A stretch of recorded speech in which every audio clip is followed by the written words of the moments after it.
Right now we're outside the Carson Valley Inn in Minden, Nevada, where we are just in our last day of the 3-day Nevada Off-Road Summit.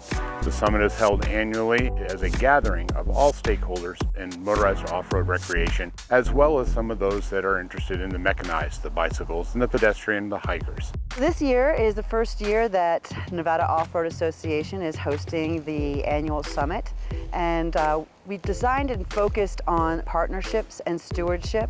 The first day we wanted to discuss what was happening at the state level. Second day we wanted to open up the floor for discussion with federal managers so we can build some more partnerships and have some more understanding. And today is going to be all of our success stories and probably some of our challenges that we met along the way for the projects and the folks that we work with now.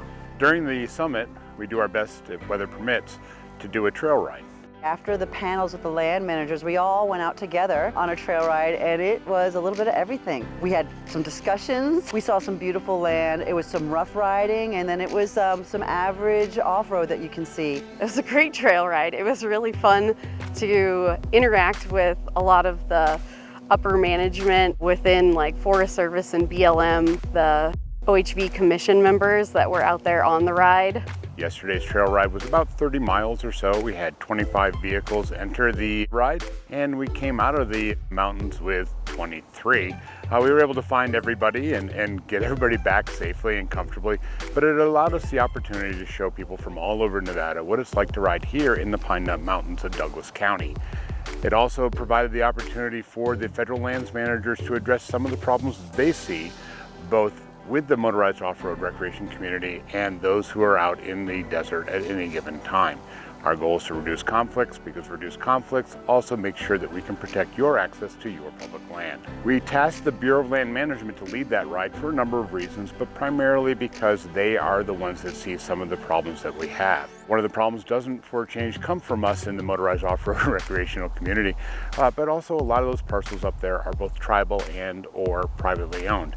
So we spend the opportunity to talk about respecting private property, whether it's tribal or an individual who's homesteading. We also took a look at some of the environmental concerns, some of the wild feral horse concerns, and had the opportunity to really discuss best practices for those of us in off-road. What to do when you encounter some of these situations, which maybe you haven't encountered before.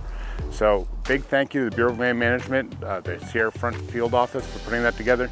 They did an amazing job, and we couldn't be happier with their participation. So we had a good time working together, partnering not just on that scale of land management, also personally out there on the trail together. I would highly encourage anyone who's interested to attend a OHV summit in the future. My involvement with both Treadlightly and the Nevada Off-Road Association has been wonderful. I don't know where I would be without either of those organizations at this point. They've formed so much of where I'm at today, and I'm so grateful for those relationships.